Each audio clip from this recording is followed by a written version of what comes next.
پس نکاح کر لو وہ جو پسند ہو تم کو. ماں اور من کہتے ہیں ماں غیر ذوی العقول کے لیے اور من دا سے خبر معشومان و خبری. یہ ماں طاب لکم، یہ من طاب لکم. ماں بمانے من اور من بمانے ماں. ایسا نہ کہو ماں اوصاف کے لیے آتا ہے اور من ذوات کے لیے آتا ہے. ذوات ختم ہو گئے، اب ساری نحو اور صرف لغات اکٹھے ہو گئے. ماں اوصاف کی دریافت کے لیے ہے اور من ذوات کے لیے ہے. وَمِنْهُمْ مَنْ يَمْشِي عَلَى بَطْنِهِ، جانوروں کے لیے ہے. پس نکاح کرو وہ جو اچھی لگے تم کو عورتیں. کبھی بھی نکاح کسی کی مرضی سے نہ کرنا. نکاح تو محبت کا ایک مرحلہ ہے اور زندگی کا سودا ہے. اگر ناپسندیدہ گھرانہ اور ناپسندیدہ گھر آ گیا شاید آپ تحمل نہ کر سکے، معاذ اللہ استغفر اللہ. اور جس کو بیوی پسند نہ ہو وہ پھر گناہ کے راستے ڈھونڈتے ہیں. تو مقصد تو گناہ سے بچانا تھا، وہ تو برقرار رہ گیا تو فائدہ تو نہ ہوا. اس کا مطلب یہ نہیں ہے کہ لڑکی کو لڑکا دیکھے اور لڑکے کو لڑکی دیکھے. مجھے معلوم نہیں کہ یہ کیوں کہا گیا ہے. قاری محمد طیب صاحب نے ایک کتاب لکھی ہے، اس کا نام ہے التشبہ فی الاسلام. اچھی طرح غور سے نوٹ کرو. آج کل وہ تفسیر کے ساتھ شائع ہو گئی اور اس کا نام ہے اسلامی تہذیب و تمدن.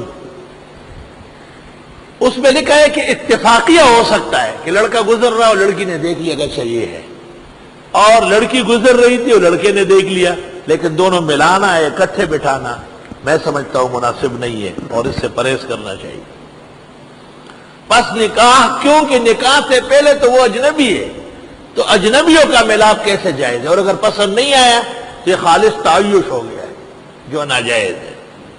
پس نکاح کرو وہ جو پسند آئے تم کو اور تم معیار بھی نہیں ہو.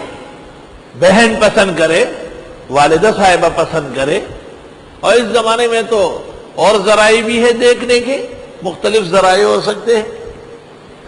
تو آپس میں مل ملاپ قبل النکاح ناجائز ہے، بلکہ رخصتی سے پہلے بھی ناجائز ہے. میں اپنے مقام پر دلائل قائم کروں گا. میرا کہنا یہ ہے کہ اگرچہ نکاح کے بعد شرعاً میل ملاپ ہو سکتا ہے، لیکن عرف کے اندر جب تک باقاعدہ نکاح ملاپ نہ کرایا گیا ہو اس سے پہلے لڑکے اور لڑکی کا ملنا ٹھیک نہیں ہے. اور جنہوں نے میری بات نہیں مانی وہ یہاں روتے ہوئے آئے کہ ابھی رخصتی میں وقت باقی ہے اور لڑکی حاملہ ہو گئی.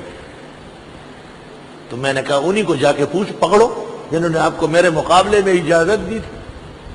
جب میرے مسئلے پر عمل کرو تو کسی اور سے مت پوچھو گے، تب جا کر کے آپ کے پیر جمیں گے، ورنہ پیر ایسے اکھڑیں گے کہ سر نیچے فرش پر مارا جائے گا.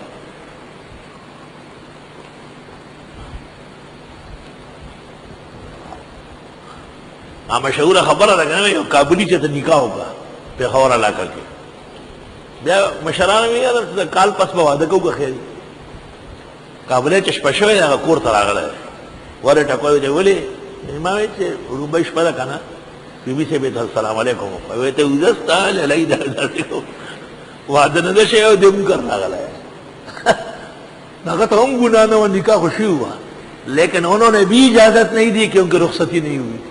اور رخصتی کا اگر کوئی معنی ہے تو اس حدیث پر نظر رکھو.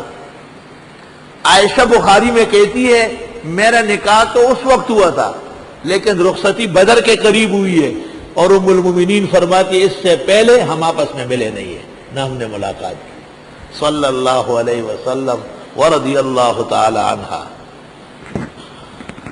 پس نکاح کرو پسند کی عورتوں سے 2 3 4 اور بیویاں 2 صحیح 3 صحیح 4 صحیح، لیکن زنا مت کرو بدفعلیہ مت کرو. یہ مطلب ہے.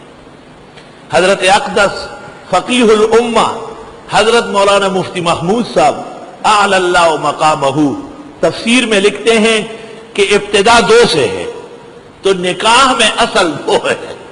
مفتی صاحب نے اس لیے پھر 2 اور کیے. ایسا وہ فرماتے کہ شروع ہی 2 سے ہے. فَإِنْ خِفْتُمْ پس اگر تم ڈرنے لگے کہ بابا 2 اور 3 کون رکھے اس زمانے کی عورتیں، ان کو سنبھالنا بھی کوئی آسان نہیں ہے۔ وہ ایک شخص تھا، وہ بہت عورتوں کا شوقین تھا، کبھی ادھر کھڑا ہے کبھی ادھر کھڑا ہے۔ عورتیں بھی بڑی غیرتی ہوتی ہے، عورتوں نے کہا یہ کیا جگہ جگہ کھڑے رہتے، خیر تو ہے؟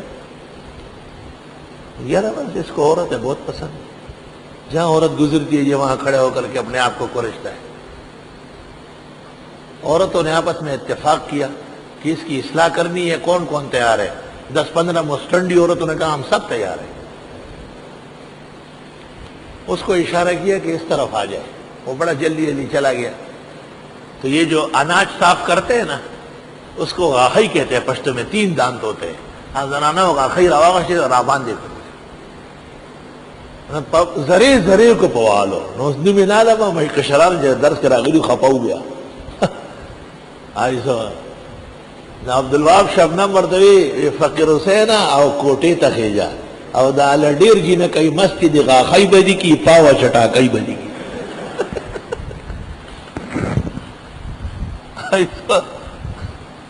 تو اس زمانے کی عورتیں 2-4 کیسے ہو سکتی ہے؟ مشکلات ہے، جس کی صحت بھی بہت اچھی ہو، کام کاج بھی زیادہ نہ ہو، پیسے اور خزانے خوب ہو، اور اپنے آپ کو بھی تول سکتا ہو، اس کے لیے سنت و مستحب ہے، بہت پیاری بات ہے، اللہ کا حکم ہے۔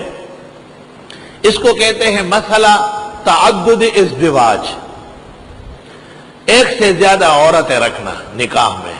بیبیاں خفا ہوتی ہے کہ آپ بھئی یہ تو قرآن ہے، اگر آپ کے دل میں ذرہ برابر بھی شک ہو اس حکم کے ماننے میں تو آپ کافر قطعی ہے، اسلام سے خارج ہے اور جہنمی ہے۔ آپ نے یہ پابندی تو لگا لی کہ میرا خاون میرے ہوتے ہوئے کوئی اور نہیں کر سکتا، ٹھیک ہے، لیکن آپ کا خاون جو بدفعلیاں کرتا ہے، داشتیں پالتا ہے، کتنی عورتوں کے ساتھ رہتا ہے، اس پر آپ پابندی لگا کے دیکھ لینا۔ آپ گناہ کروا رہی ہے اور شریعت کہتی ہے گناہ نہیں کرنا ہے، نکاح کر کے لانا ہے۔ اور پوری بات سن لو، فَإِنْ خِفْتُمْ، پس اگر تم ڈرتے ہو زیادہ عورتیں رکھنے سے، اللہ تعدلوا کی برابری نہیں کر سکو گے، انصاف نہیں کر سکو گے، فَوَاحِدَةً، ایک ہی بہت ہے۔ ایسا وہ کہتے ہیں نا، ایک طالب علم تھا تو وہ جو کھاتا پیتا تھا مدرسے میں تو بڑا مضبوط تھا اپنے آپ کو، میں انشاءاللہ 3-4 ایسی ویسی، پھر کہیں شادی ہو گئی، وہ لڑکی اس کو ایسی ملی جس نے اس کو سیدھا کیا، تو کہیں مکی بار بار بیٹھ رہی تھی تو اس مکی کو ایسا دیکھا کہ سالے شادی کرا دوں ٹھیک ہو جاؤ گے۔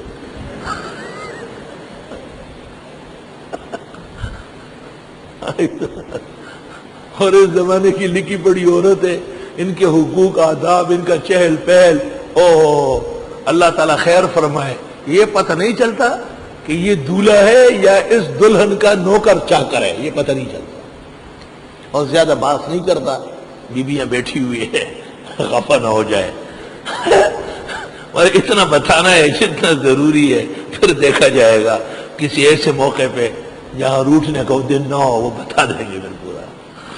آئی سمجھ،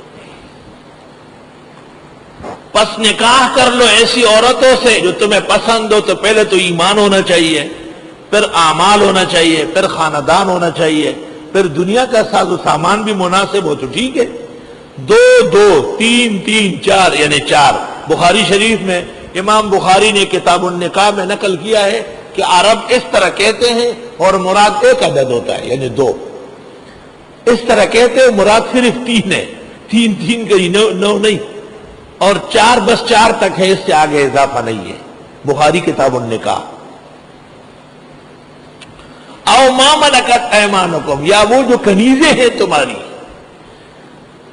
ذالک ادنی اللہ تعولوا، یہ زیادہ نزدیک ہے کہ تم بے انصافی نہیں کرو گے، کیونکہ 2 اور 3 کے مقابلے میں ایک عورت کا یا ایک عورت کے مقابلے میں کسی کنیز کے حقوق تقریباً کم ہوتے ہیں۔